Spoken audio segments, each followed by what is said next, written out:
welcome everyone to our first Zoom webinar for Get Connected. This is such a different and new environment that we find ourselves, and I'm hoping that everyone is safe, staying sheltered in place, and being very protected, and finding really new and interesting ways to stay engaged. And of course, one of them is getting connected.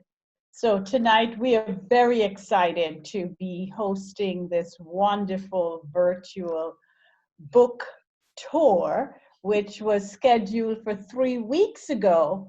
And because of the COVID pandemic, we had to postpone it. And fortunate and lucky for us, our two very renowned women who are leaders globally and authors renowned have consented to be with us tonight, and we are so honored and excited.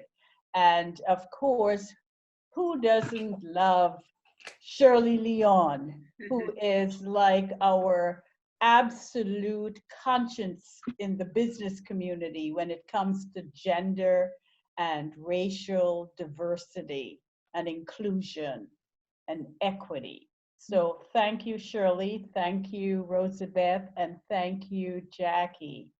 And my partner in crime is Elizabeth Heiler, who is the president, CEO of the Commonwealth Institute. And the Commonwealth Institute, for those of you who may not know, is the premier women's business and career organization in the region. They are the people who do the 100 women-led business every year. And you get it, it's a partnership with the Boston Globe. Well, Get Connected and the Commonwealth Institute have now become strategic partners so that we can offer our networks and our members and our constituents even more exciting programs.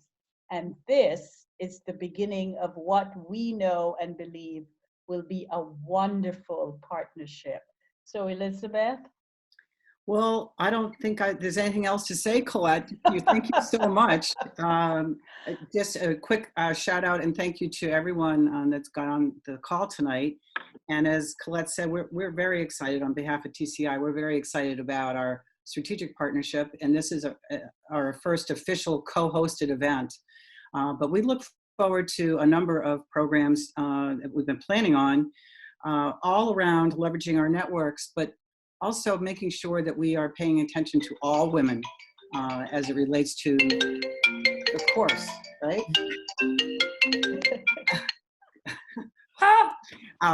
But as it relates to all women, we want to make sure that we are getting connected with each other, but also being more impactful with it, developing and advancing women leaders across the region. So we're very excited about it. And Colette's also joined our board or rejoined our board. So we're very excited about that. And also forming other strategic partnerships throughout the city. So I'll put it back to you, and I'm very much looking forward to this evening. Thanks, Colette. Thank you so much. And to Shirley, who is the moderator extraordinaire, I will turn it over to you, Madam Moderator. Okay, you guys, everybody can hear me? This is good, right? I'm usually muted, so talk on these Zoom calls. Anyways, welcome everybody. I'm very excited to see everybody. I'm gonna just see if I can do my screen right so I can see everybody here.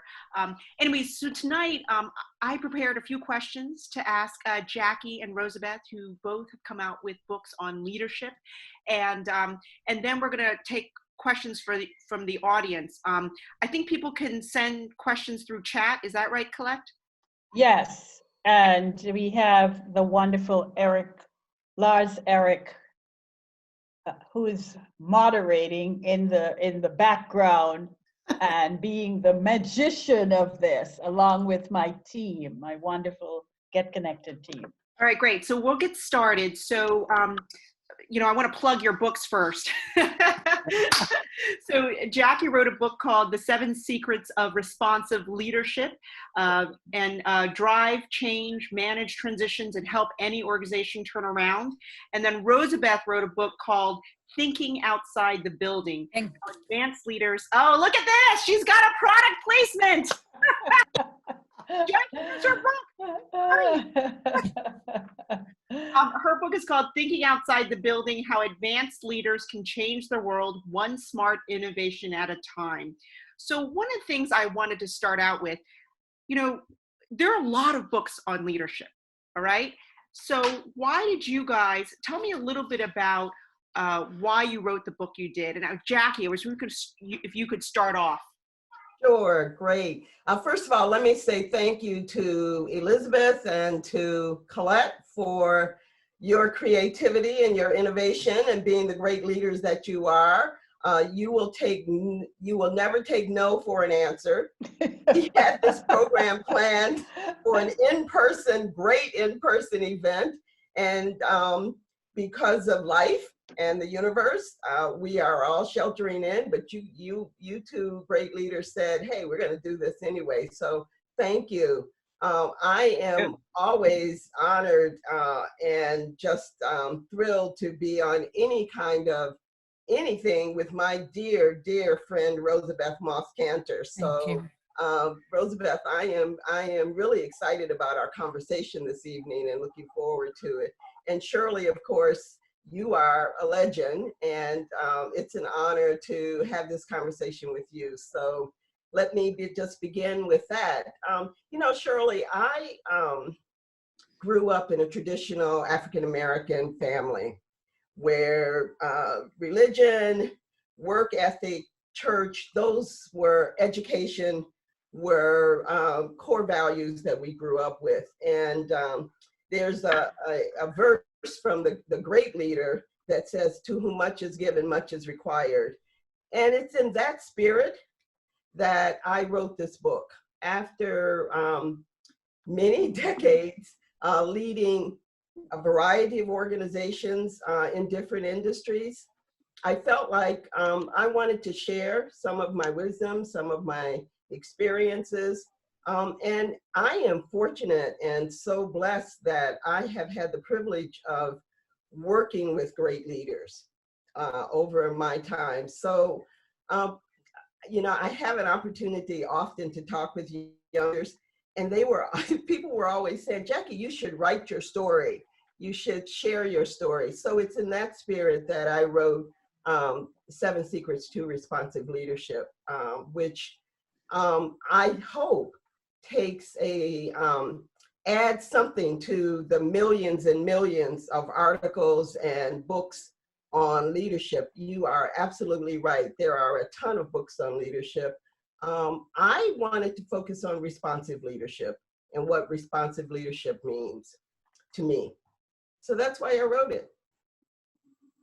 And so tease us a little bit. I know there's 7, right? You outlined 7 leadership skills. Can you tell us a little bit? Of those, do you have some favorite ones? I start the book off by talking about, I think leadership there are all kinds of leaders that we know and all kinds of techniques. So a lot of what we read about leadership talks about how to lead. But for me, at the core, leadership is about who we are. What are our core values, and how do we exhibit those values in our work, in our lives, and how do they make you the person that you are?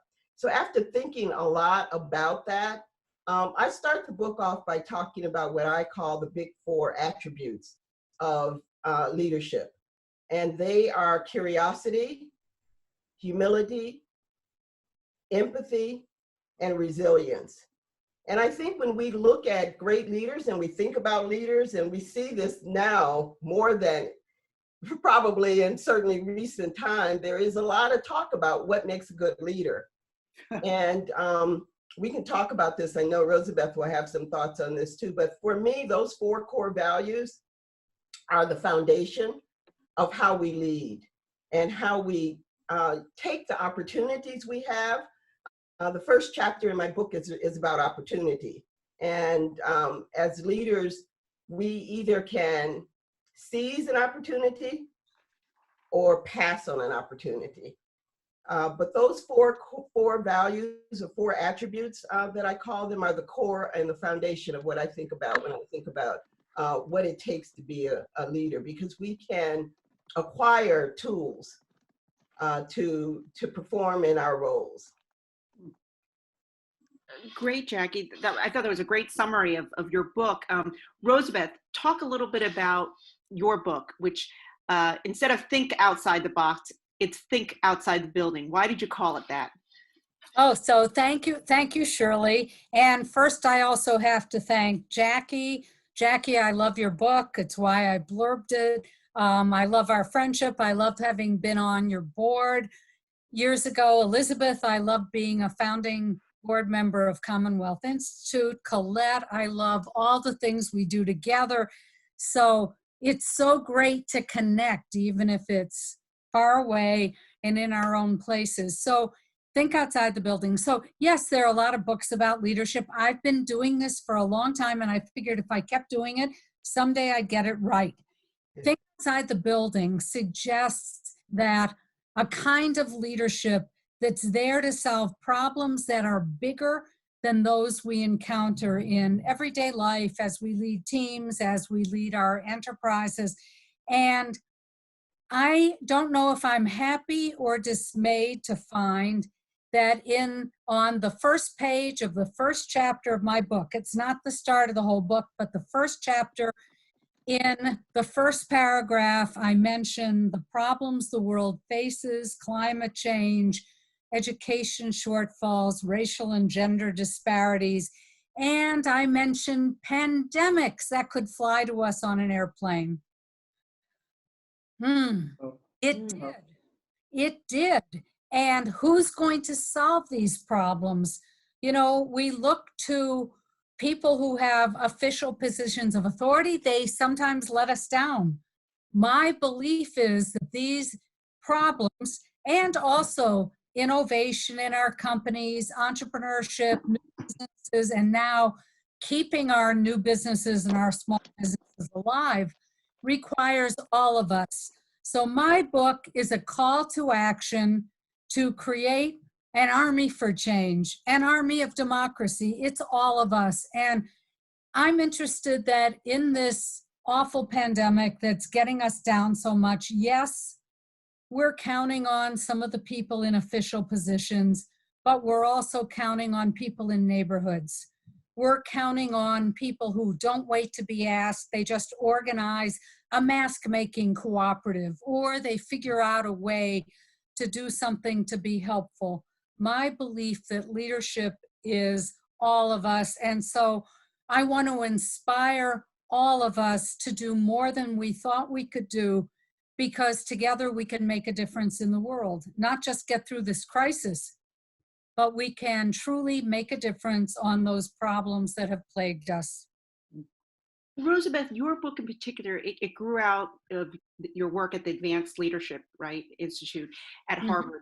And as I understand it, the book is focused on leaders fighting the most intractable problems, or the biggest problems, right? Tell us a little bit about how leading in that situation is different from other leadership roles that people might play, like when you have to solve the biggest problems out there. Yeah, well, it's true. I wanted to deploy this whole new leadership force, but sometimes you solve the biggest problems. First of all, you still do it step at a time, step at a time. And so, for example, in Boston, one of the people I talk about in the book is Doug Rao, who started a new retail concept called the Daily Table in Dorchester and Roxbury. And he's become very important in this crisis because what he did was he was trying to solve an environmental problem and a affordable nutrition problem for people in low income categories.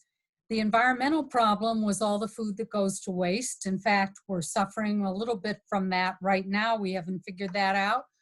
And if he took food that was perfectly nutritious but might otherwise go to waste, and made it available at affordable prices, sometimes cooked beautifully, sometimes you might have to buy a lot of avocados because that's what we've got a lot of.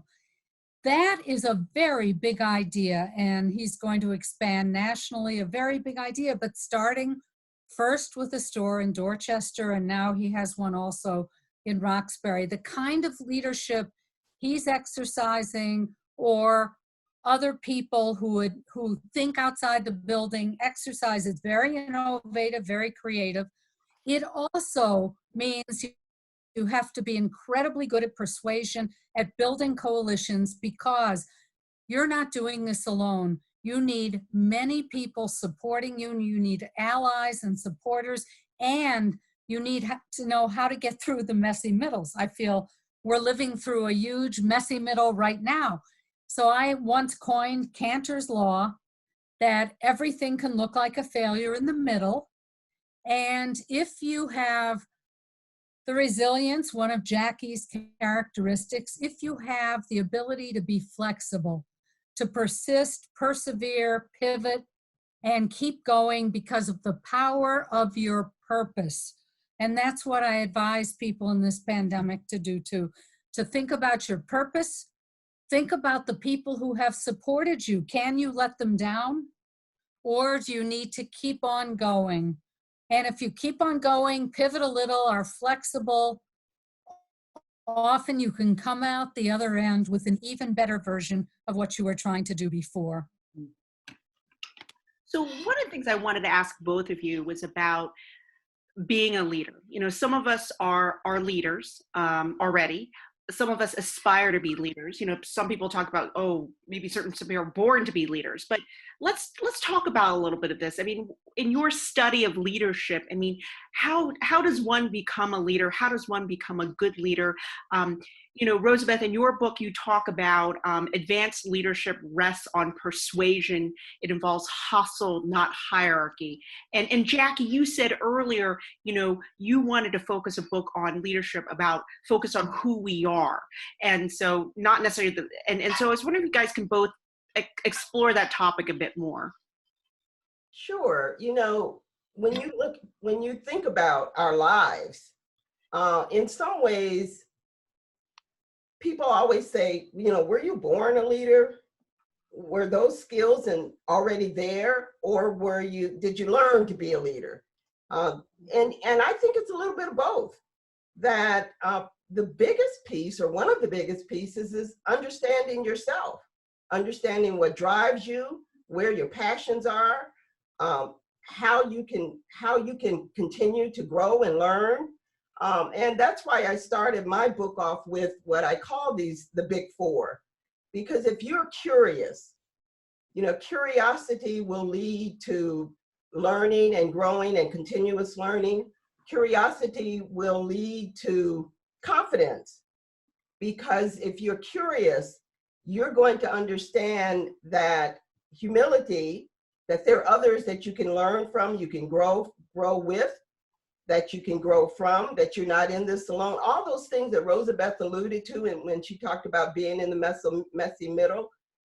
Over time, as a leader, you will use these attributes to lead your organization through both the triumphs and the really, really tough times. So those four attributes, as I think about how we get started as a leader, and then over time, we grow. We grow individually, we grow personally, our organizations grow, and it is particularly during those challenging times, if we're resilient and we can bounce back, we are going to then be able to, the next time that challenge comes before us, we're going to be able to tackle it with a level of confidence. So yeah, I am very, very clear in my mind that so much of this is about who we are, what we're willing to, how we're willing to use our time and our talents in support of that mission and those values that we believe deeply in. Shall I go? Because that was very profound. I think I want to channel Greta Thunberg. Mhm. Is I think she simply had something she cared about a lot, and she looked around and said no one was doing it. Where are they? Where, in fact, I wish she hadn't said, yo, boomer, where are you? Because I think boomers are actually wanting to do a lot of good things, but you need to feel there's something missing. There's a problem to be solved, and you look around and say, who's doing something about it? And ultimately, you have to feel called a little, or you feel your friends kind of encourage you into it. But whatever it is, you think bigger and bolder than you would in the beginning. I mean, you might have an idea and start to work on it, but you find it's much more complicated and it starts to grow. So I'm really wanting to talk about change, how we actually change the world. And sometimes when people think about leadership, they're thinking about careers and how do I take the next step up the ladder? Or how do I start a viable business? And I think actually careers can interfere with real leadership, because when you're successful, you're not Greta Thunberg, who's still only 17 years old. You suddenly become so successful that you talk to lots of other people who are also successful, who think the way you do. And it just reinforces the fact that the world has to stay the way it is. But it doesn't. We create it. And so I'm writing about how we do that. I'm writing about also how we energize ourselves. In the introduction that comes before I talk about the pandemic, I said that one thing that motivated me to write the book was I was tired of going to so many dinner parties that were accompanied by fine wines.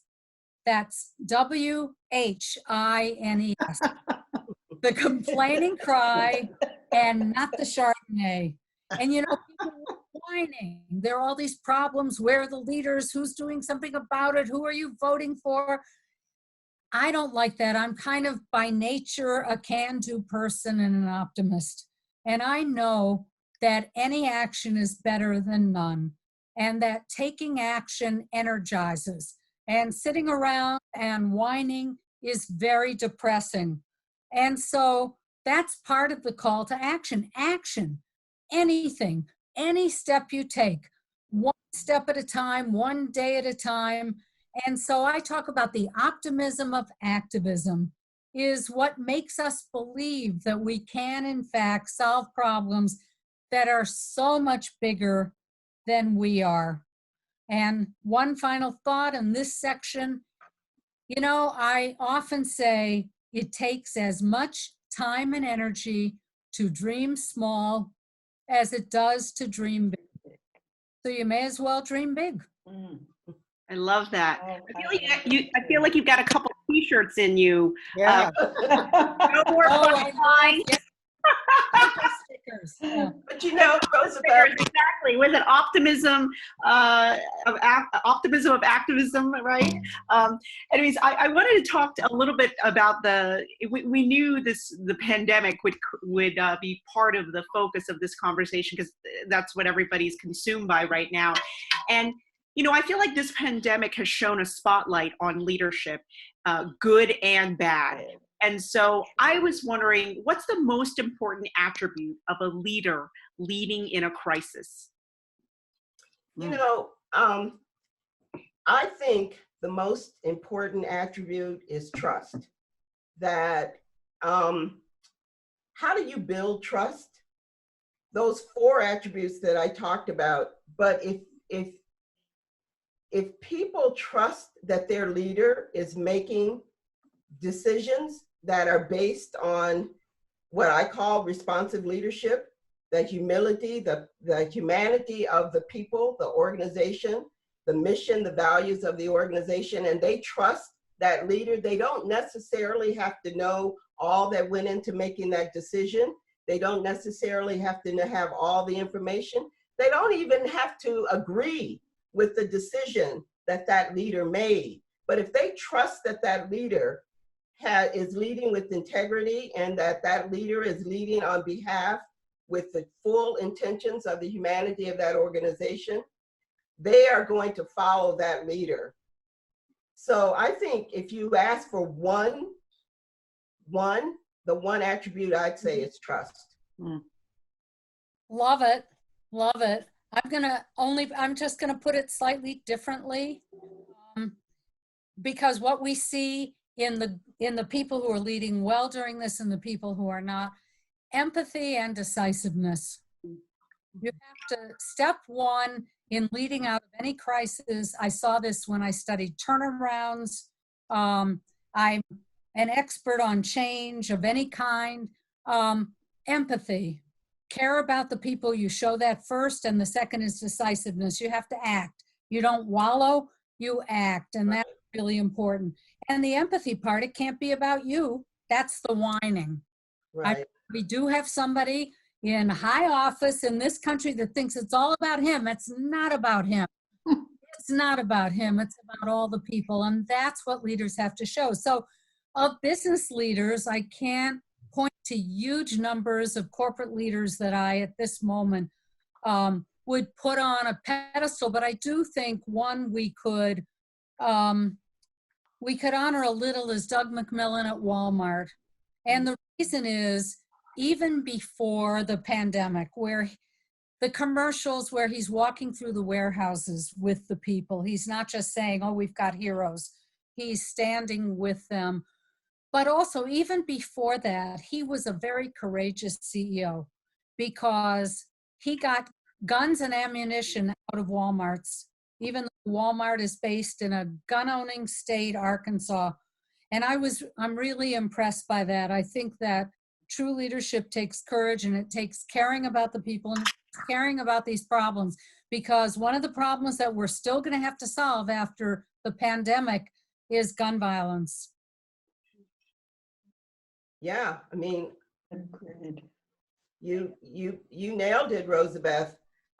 Empathy and humility leads to trust, and it's very hard to be able to trust a leader that you do not feel understands or cares about you, and a leader that shows no humility. So those are Shirley asked for one, but There's all of never those just combined lead to how we successfully lead in a crisis, I think. Yeah. Don't worry, I'm not grading anybody tonight. Really, there's never just one. Yeah. I'd like to say, you know, in my religious tradition and the tradition of many of the people here, not all of us, because it is Ramadan now, but in my religious tradition, there were 10 commandments, and it's like people say, oh, just give me the top 3. You know, sometimes we can't boil it down. You do it to only one.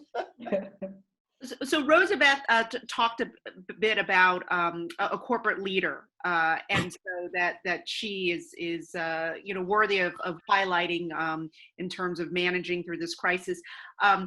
Jackie, we talked a little bit about this in our prep. I mean, the one person that everyone is talking about is New York Governor Andrew Cuomo, and he's become must-see TV. As I like to say, I think the wrong Cuomo has his own TV show. The whole country seems to be watching, you know, Andrew Cuomo. Jackie, explain to us, why do you think, you know, there are a lot of governors who are leading and who are making the right decisions, but why is Andrew Cuomo standing out? You know, he is must-see TV right now, and I would say you take the 3 or 4 values that Rosabeth and I just talked about. Yeah. He is exhibiting all of them. He's leading with facts. He is decisive. He's very clear. He's very transparent. He has a sense of humor, and you trust him. You trust that if what he is saying, and I think one of the other things that people love is that he is challenging us all. Good leaders have the ability, they have the confidence to challenge. And even though he and that man in the White House are at direct opposite ends of the spectrum, and they have a great, let's say, dislike for each other, he also has the humility and the honesty. When something correct is happening, he calls it out. And when he is not correct, he calls that out. And I think people like that. They see him as decisive. And also he uses his hands a lot. That was the other one. You know, I think people trust him, and they trust that what he is saying and doing is in the best interest of the people of the state of New York and actually the country. Okay, I would just want to ask a programming note here. If people want to send in questions, you know, I'm going to probably start I have a couple more questions, and then we'll start the Q&A portion from the audience. Colette, how can people can submit questions through the chat function? How is this working? Yeah, they can put their questions in the chat, and Lars Eric will send it on to you. Okay. To look at. All right. Hopefully I can see them. You will. And then do we have the capability? Do you want the capability for the audience to interact? Or is it too many people to do that? Lars, I'm gonna defer to you. Think about that one. Yes. Okay. At this point, no. No. Okay. Sorry. Okay. Right. I love the decisiveness there. Right. Colette. Yes. I'm getting feedback that the chat function is not on. The chat function is not on. Really? I don't know. Okay. Whoever's at Command Central. I don't know. I see how. Yeah, I don't. I'm just getting messages that it's turned off. I don't Or you've got know. 5 minutes to turn it back on. To turn it on. Okay. So Lars, maybe we can. I'm looking at the alternate chat. People can write questions and put them on the screen. I don't know. Yeah, they'll put them on the screen. Anyways, one of the questions this is a Get Connected event.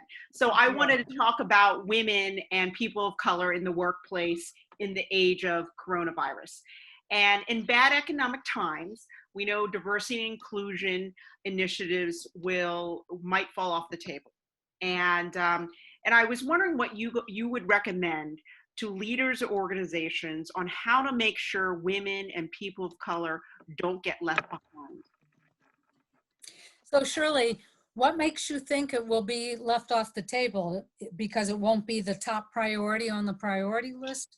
Yes, because in bad academic times, people start cutting their budget. And I think a lot of companies think this is extra. In fact, today I talked to a small business. They focus on diversity and inclusion training, right? They're applying for an SBA PPP loan because their business is off 50%.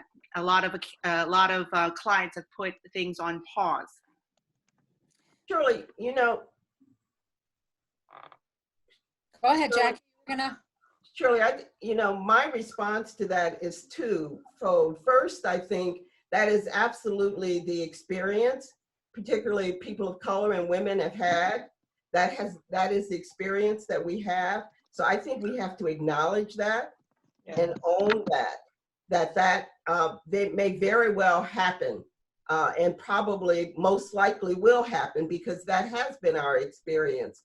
You know, I grew up in the African American community. We used to have this saying, well, we still do, you know, everybody's one paycheck away from poverty.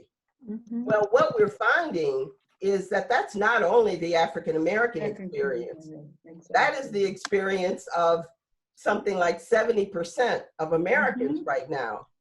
So first, I think, you know, we have to, rather than trying to pretend that doesn't exist, may not exist, we have to think about transitions. And transitions are always times which can create very, very strong issues for us in our role as leaders and in our lives.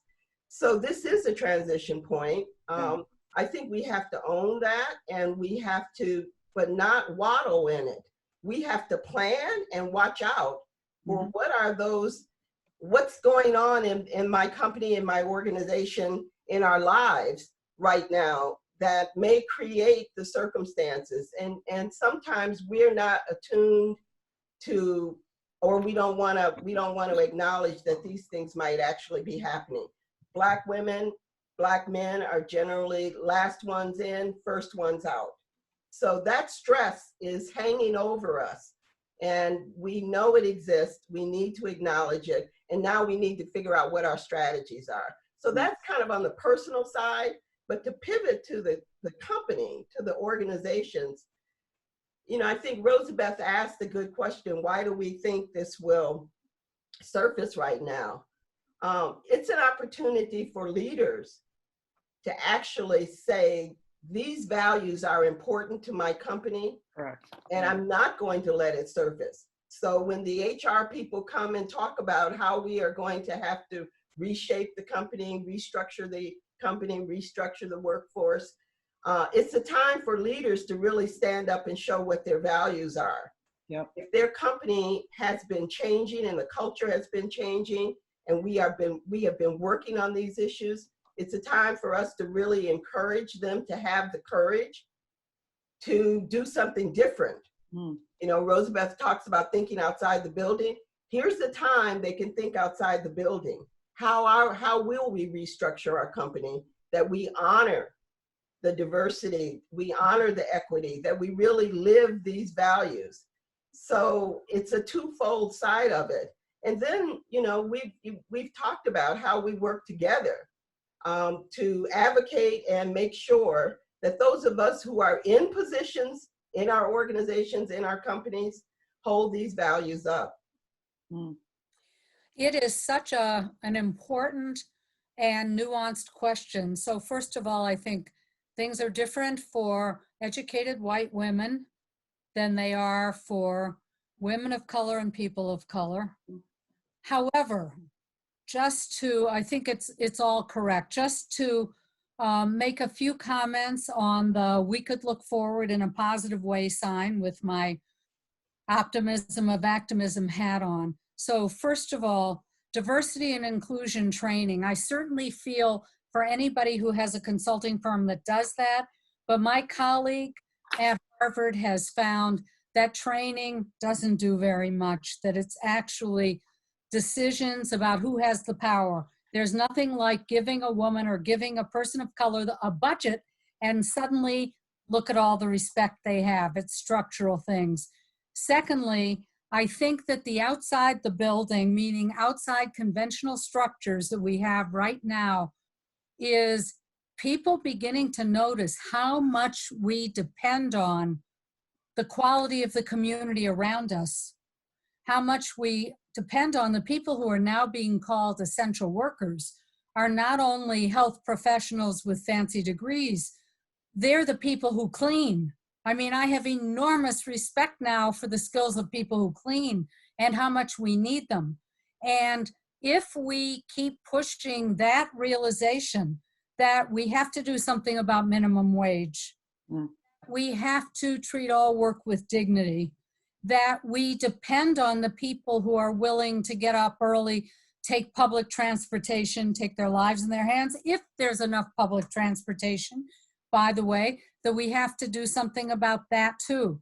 So this is a moment where we don't have to look at how it's been. We can look ahead to how we want it to be. And hopefully that will include women and people of color, as well as men, by the way. I don't say we're going to replace all the people who are currently in power, but this is a chance to say what kind of community, what kind of city, what kind of country do we really want? I have one last question for me, and then I'm going to open it up to the audience. And we have lots of questions coming in right now, and they're really good. Anyways, this is a personal question for me, which is this whole work from home movement, right? And I want to know, well, in the long run, will work from home help women or hurt women in the long term? Because on the one hand, it gives women a lot of flexibility, right? But on the other hand, we're stuck at home and we are saddled with almost all the childcare responsibilities. So we either, will we advance? Will we suddenly get promoted because everybody's working from home and flexibility is accepted now? Or will we go insane because we are actually doing even more now? And so where do you see work from home? Does it help women or hurt women in the long run? So first of all, you're pointing to a few things that sort of hurt women. I was a speaker at a conference a few years ago that was, how can men advance women's leadership? Well, I was feeling a little feisty that day, and also I thought it was a somewhat patronizing question. So my answer was, how can men help women's leadership? What can men do to help women's leadership? I said, the laundry. I remember that. I still remember that answer. It was quoted in the New York Times because the household of labor has not budged. So one thing we have to do is now that cleaning has so much professionalism in it, it might be a man's job, I don't know. But unless we crack the household division of labor, that's one thing. Secondly, I thought that remote work from home, has been a good idea for a million years. Flex time, flex place, and not just for women, for commuters, for the environment, that it's been a good thing. But I agree that the child care is a tremendously big issue, and we're going to have more work from home for sure. I think it's a no-brainer, like mail-in ballots, it's a no-brainer. However, kids need to be in school. We need early childhood, universal pre-K. Kids need to be in school from an early age, and it can't be only the woman's responsibility. Thank you, Rosabeth. I think you talked about structural changes. The way I view it is that it's up to us as women. We have the power. This can either be a setback or a setup to change how we think about women, how we think about ourselves, what we demand. And I think I view this as a real opportunity. We've had so many men at home now that they're getting educated. Hopefully we can educate them, but I think the power is in our hands, Shirley, and we get to determine our future. And either we give it to somebody else to determine, or we say, this is what we need, this is what we require, and you have to give it to us. We will take it ourselves. So I think it's a setup. It's a setup for us to change to change our culture. And it's a real opportunity. And I hope that we won't let it slip through our fingers. Thank you. I'm going to open it up. Sorry. Sorry, Shirley. I was going to say that there is a question here from Anne Moritz to all of the panelists. She said, thank you for this amazing opportunity. We're here on this call because we care in a concerted way.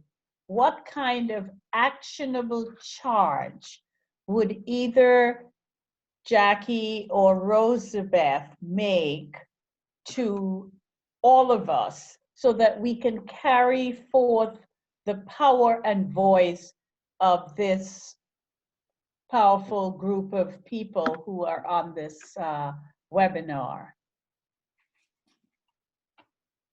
I'm happy to start. Thank you, Anne. There are so many issues, and they are all important issues. So for me, this time of, I say the universe said to us, stop and rest and reflect, and that we didn't have the discipline to do that.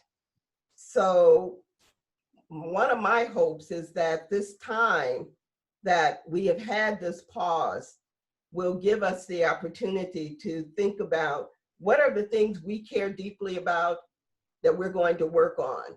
And there are enough issues out there. You know, Rosabeth mentioned a couple earlier. When we're thinking outside the building, there is enough work. So we can find our passion, find our work, and go at it. But you know, what we have is a great opportunity. And I look at whether it's legislative issues, whether it's community issues in our community, violence, health, whatever those issues are that we care deeply about, there are people out there who want to join us, who can join us, and we have that opportunity to pay it forward for the next generation, for ourselves as well as the next generation. So find your issue and work on it. Yeah. Wow, yes, absolutely. And by the way, Jackie, you mentioned health, and you've been a leader not only in health, in education, but in health. One of the things I think we need, and I think this crisis has made clear, is we need access to health and healthcare everywhere. In Chicago, you can get a mammogram in Nordstrom's. That's a really good idea.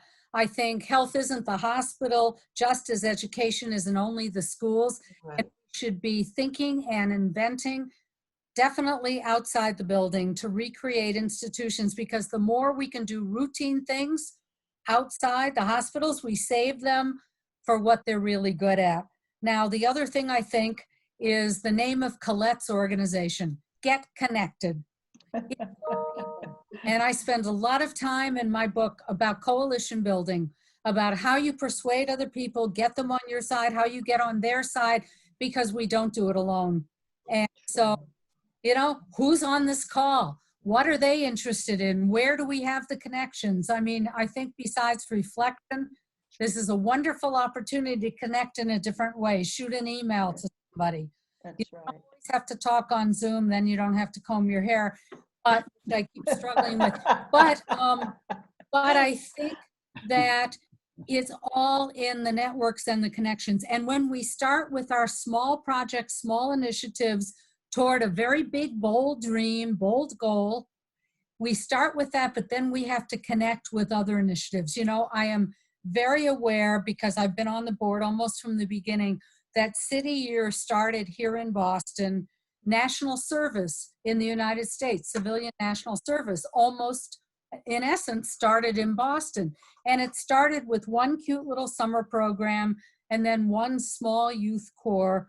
And now it's national, it's big, there's legislation. Many other organizations like Teach for America are also part of it.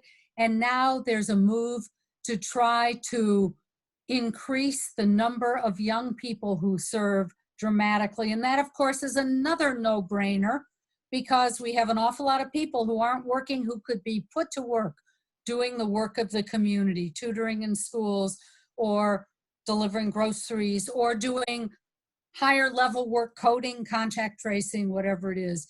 And so now is the time to think about how small seeds could become big, how you might help scale something, how you could join something, how you can connect with other people. And so get connected. Thank you. There is a question from, Jackie, go ahead. No, I was just going to say it all starts with our own commitment and our own passion and our own willingness to step out there. Yeah. There's a question from Raul Medina, who is asking, what do you see as one of the biggest challenges that face the Latinx community today, and what can be done to address it? Well, I'll just say a little bit. I can't say I'm an expert on that community, but having looked at statistics and assuming that most people on this call are from the greater Boston area, that's a community particularly challenged by living in places most remote from public transportation with long commutes to work. And that's a big challenge.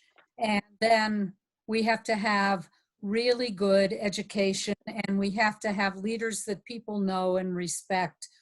Whether I can't say, I think jobs it's hard to say today that jobs are the biggest challenge. They are the biggest challenge, and we're going to need the jobs back, and we're going to need transportation to the jobs. You know, Jackie? I think one of the biggest challenges we have right now as a society is acceptance and fear. And fear drives distancing and lack of acceptance. So it's whether it's the Latina community, our own African-American differences,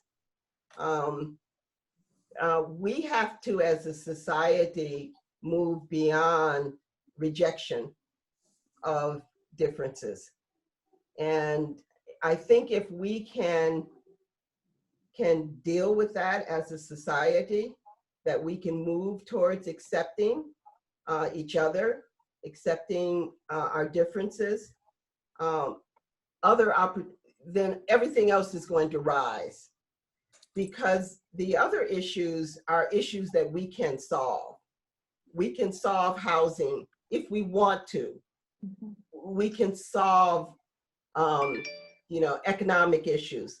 We can solve the issue of stress in our communities around violence. So we can tackle those big issues, but we have to overcome our fear of accepting each other. And if we can find the ways to do that, I think we can find the ways to tackle the structural problems. Amen, Jackie. Yeah. One thing that I want to add has to do with one of my favorite solutions, but again, we're all pausing at that powerful statement Jackie made, and that is entrepreneurship. We need the people who dole out money to entrepreneurs, venture capitalists, business plan contests, etc. We have to get the entrepreneurial spirit into the communities that are left out. Boston is a major entrepreneurial center. It doesn't always reach the communities who are left behind. I see that around the country as I study entrepreneurship in other places, and that would go a long way. I have a former student who, she calls herself she is a Latina entrepreneur, and she keeps saying, I'm the only one. Where are they? And they've got to get funded. They've got to get respected. There's, as I said earlier, there's nothing that gets you respect like having a budget and hiring people yourself. Thank you, Rosabeth. There is so much creativity in every community. Yes. So I think that our natural instincts are there. We have amazing entrepreneurial leaders. We have amazing entrepreneurs in our communities. What they haven't had is the opportunity to excel. And so much of that is because there's fear and there's lack of acceptance. So I think that gets us to solve a lot of these other issues. We have great, I listen to these young people and I listen to their ideas and think about their ideas. It's all there. It's all there. We just have to give them the opportunity to shine and to excel. Jackie, there's a question for you from friends in San Diego, Carol and Tom. Oh, they said that women, and this question is for both yourself and Rosabeth, that women have particular qualities that they exhibit when they lead. And they would love for you to speak to those distinctive leadership qualities that are unique to women. First of all, hi, Carol and Tom. I wish I was able to see you. Thank you for joining in. I think women are natural collaborators. Women are natural connectors. It is within our nature to have humility, to make sure that we are engaging. What we have had, I think, very often is that as we've risen into these leadership roles, we have thought that we need to take on we need to act like others and suppress, act like men and suppress some of the things that are our natural instincts as nurturers, as collaborators, as people to bring, as we bring people together, as we respect and honor, empathy, all the attributes that we talked about. Very often they come natural to women. And what I think we have to have the courage to do is to wear those values on our sleeves, to let that drive us as we are, as a leader. That actually those attributes are good attributes. They are the best attributes to bring out the best in an organization, either during crisis and during triumph. So women have, I think we've spent too much time thinking that we've got to focus only on certain tools that we think makes for a good leader. But if we can have the courage and the confidence to let those natural inclinations to let them come out and let them shine and to use them, we're going to find that our organizations are able to thrive because we are using the inclination to bring people together, to allow people to play in the sandbox together, to allow people to let their best talents and instincts rise, and we will find that we get the best out of them. But so much has been written about we have to do things that are that do not allow us to use our natural inclinations. So Jackie, you are wise, and I learn so much from you all the time. And I love women, and I've dedicated a lot of my career to the advancement of women.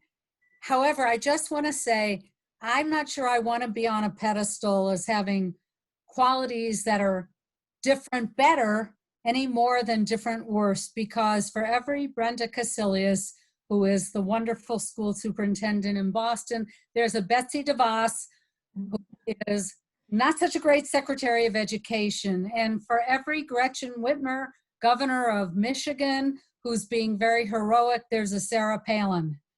Absolutely. You know, we have a wide range. I agree with those characteristics Jackie talked about. Those are incredible characteristics. We want collaboration in everybody.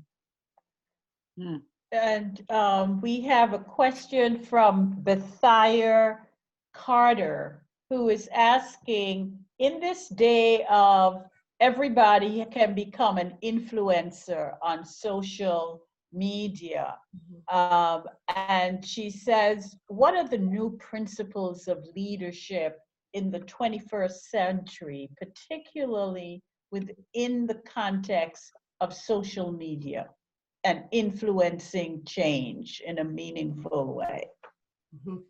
Oh, well, we had Occupy Wall Street.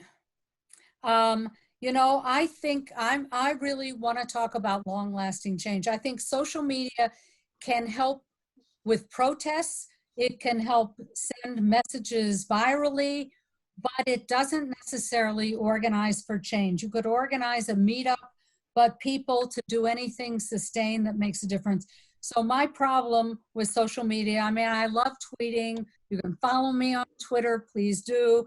But at Rosabeth Kanter, but it's better for opposition and controversy and negativity than it is for getting positive things organized. So it's a tool. The tool has to be used, but I think there are many other tools too. I think social media is a tool. It's an important tool. It's, for me, very, very sad because social media is also used in very, very powerfully negative ways. I look at some of the social media with young people and not only young people.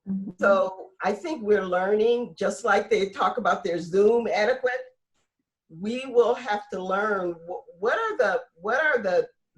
what's the etiquette for social media?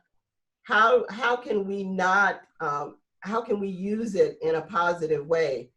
And I think, frankly, some of that comes from what we see as our core values. What are we teaching ourselves about how we talk to people, how we respect each other, how we work with each other? What do you say to each other to help us learn and teach and grow in a different way? So, I think the tool of social media is a very important and powerful tool.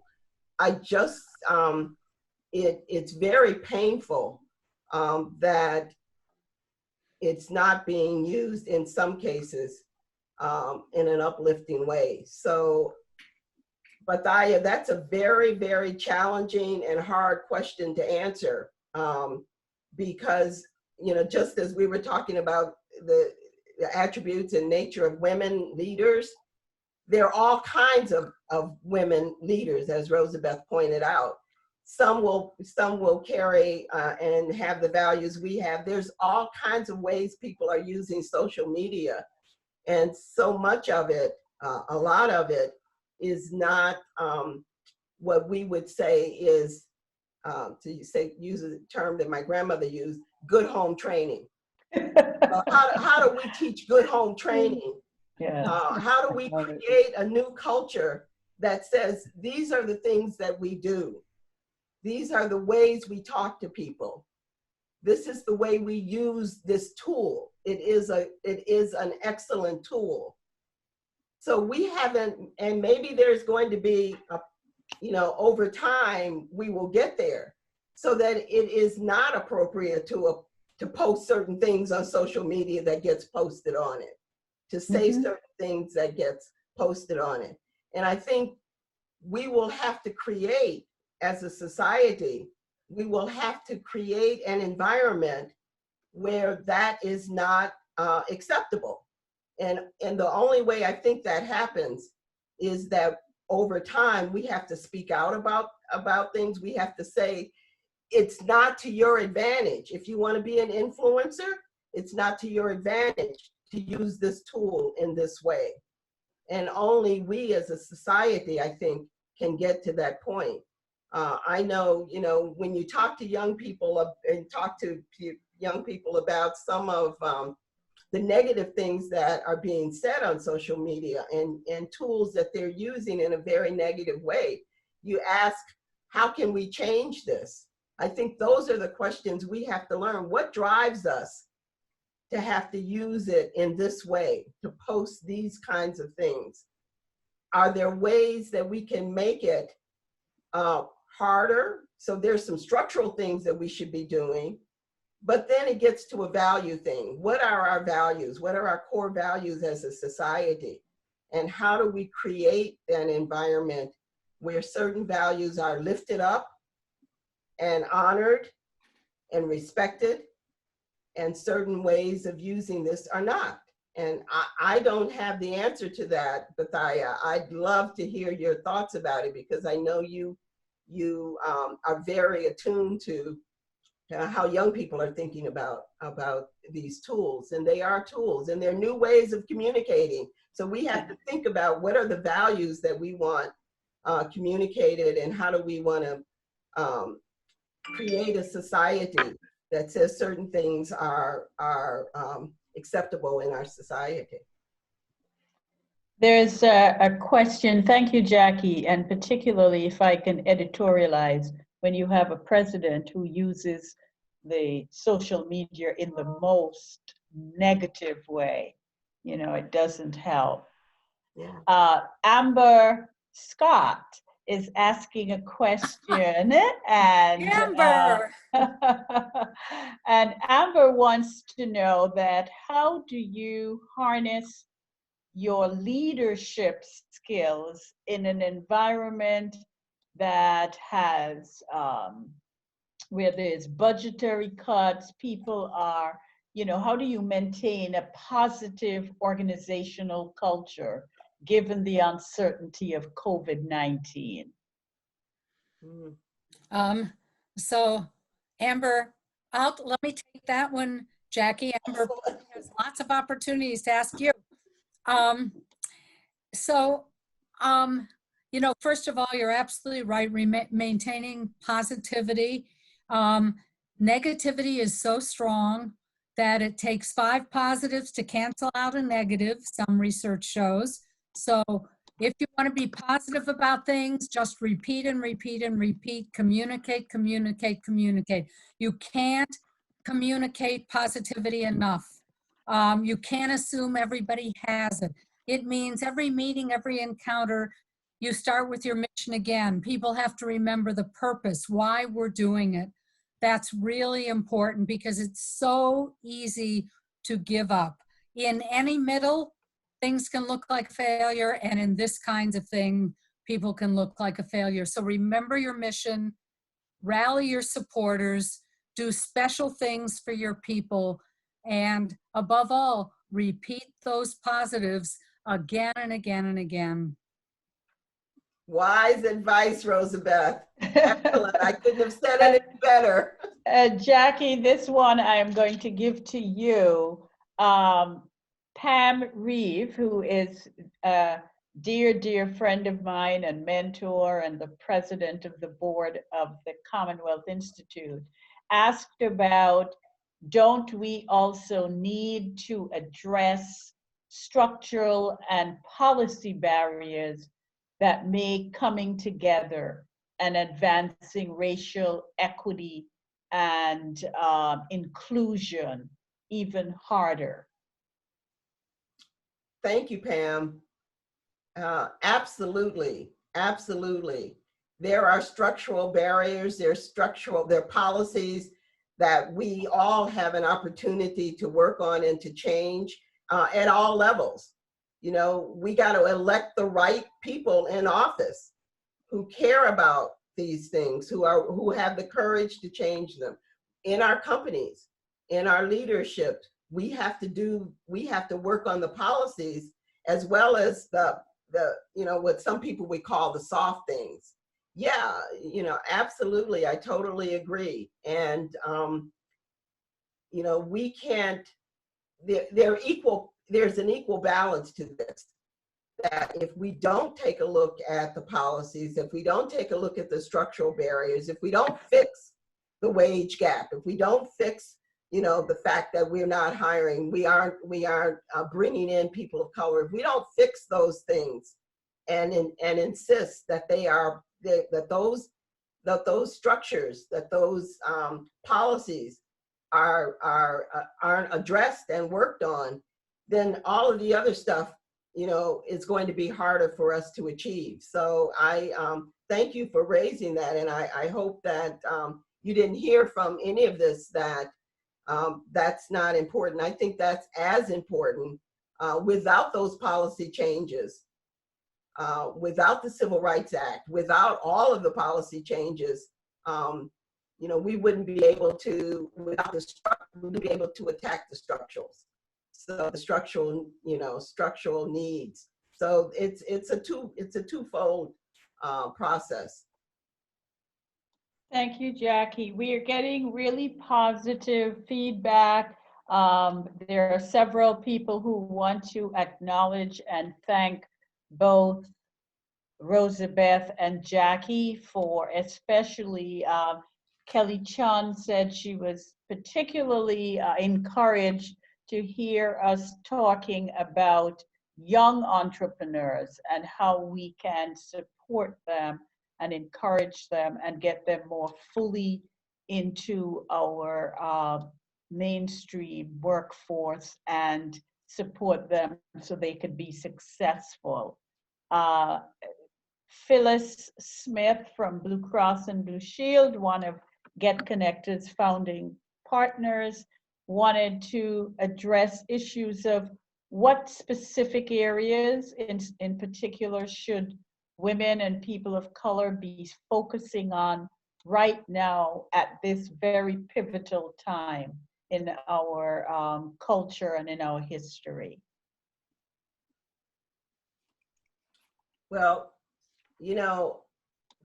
for me, I come from a health background, so access to healthcare and true equity and inclusion in healthcare is a high priority, and access to overcoming, economic barriers, because if we don't have jobs and we don't have education access, what we know is that when we elevate those things and people have access and they are getting paid, they do have access to jobs, some of the other barriers begin to decrease. So access is really, really critical. But yet, even when you do that, we know about healthcare, for example, that when you take away economics, racial barriers still exist.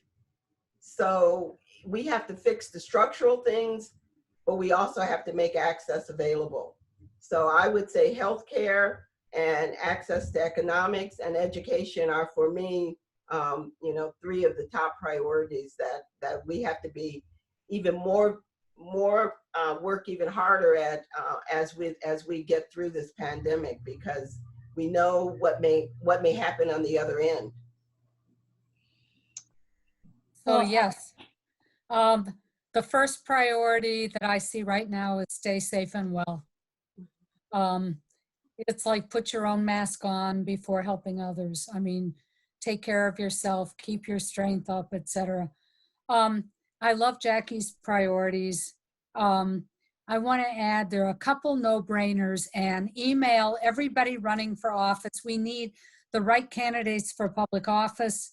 There are a couple no-brainers. One is mail-in ballots. Another is a vast expansion of national service. A third is infrastructure, especially that's a racial disparity issue because we don't have enough broadband in many of the communities where kids have to go to school remotely, and that's not a good idea anyway. So there are a couple things we can just keep flooding candidates for public office with, and they have to hear from the people, and they're not going to rallies that isn't face-to-face, and then start groups about the things you really care about. I love the fact that people are having hangouts, they want to get together, birthday parties, etc. But I'm also thrilled that there are so many substantive meetings on just about anything you could imagine, and there are many people to connect with, and start working, start imagining what it could be like later. Gun laws are another one. And I know now that I know Jackie's friends from San Diego were on the call. I know it's not all Boston, the region, on this call, but in fact, we know that Massachusetts is a model in many areas. It's not a model on disparities, and so we have to work on that too. We need to create social capital across racial divides, and maybe now is the time to do that. I get mailings, for example, from the Charles Hamilton Houston Institute at Harvard Law School that's sending out all the events that are affecting people of color in the community. And it's so powerful to see how many there are. I wish I could be on every single one of those meetings and calls and learn. So this is a chance to start learning from communities that are different from us. Absolutely. Thank you Absolutely. so much. Tonight has been such an amazing evening. We are so blessed to have such great brilliance in our city, and to have access to it, and to have both Jackie and Rosabeth share their wise counsel, their brilliance, their insights to all of us. So I want to thank you both for this. I want to thank Shirley for doing an amazing, masterful job always of moderating this. And I want to thank, I think we had over 100 people on this call. So I want to thank you. We had asked for people to put their information in the chat, because this is all about getting connected. So you can connect with each other even when you can't see each other. If there is somebody in the chat that you would like to know, I particularly want to thank my team. Behind every successful event is a group of wonderful, hardworking people who make me look good, make everything smooth. And I want to thank Marav, and I want to thank Ariel and Yoki and Fernanda for doing an amazing job, and our tech guru, Eric, Lars Eric, for managing this. And tonight I want to give a shout out to some of the corporate partners that make this seminar and others possible. So I want to thank them because they're doing an amazing job at this time to support COVID.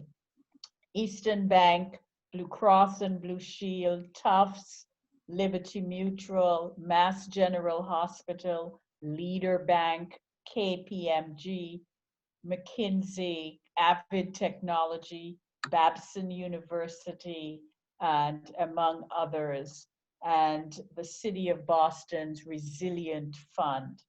So I want to thank them all for being such great supporters and partners, and for what they're doing to really change. Mary Jo Meisner made a comment saying that she was privileged to be at a Chamber of Commerce event and was struck by how many of the CEOs who were on this panel were reflecting exactly what Jackie and Rosabeth was saying about looking through different lenses as to how they can affect change. This is not going back to business as usual, that we have to think outside the building, and we have to pick up the mantle of resiliency and passion and purpose, and to make meaningful change, to create equity, inclusion, and to embrace a different way of moving forward. Because truly, as the hashtag says, we are all in this together. So I want to thank everybody, and we have many more coming up. On Thursday, we have Pivot, Don't Panic. That's going to be a great lunch and learn series, and we have several master classes that we are going to offer in May with CEOs, our CEO mentoring connections. So we want to see you keep connected. Please stay if you would like to be on our email, our listserv, and you haven't done so, you can leave us your email address and we'll certainly make sure we include you. But thank you to our honored and awesome panelists, to my partner in crime, Elizabeth Heiler, and to my dear friend and moderator and journalist extraordinaire, Shirley Leung. Colette, I want to say thank you. Thank you, Colette, and thank you, Elizabeth, for your leadership and getting us connected, even in a pandemic. There's more connection now, I think, than ever before. Right. Exactly. It's a different kind, but it's great. I mean, it's remarkable, actually. Thank you. Shirley, thank you so much. Well, thank you all. Thank you, Rosabeth, as always. Yes. Great. Well, I'm going to say to Rosabeth and Jackie, you guys better talk to me. I'm taking this show on the road. We're taking both of you on the road. This was amazing. I love doing this because with Jackie. Thank you so much for the opportunity. Absolutely. It was great. Thank you, Colette. Everybody. Thank you. Bye-bye. Okay, bye-bye. Thank you. All right.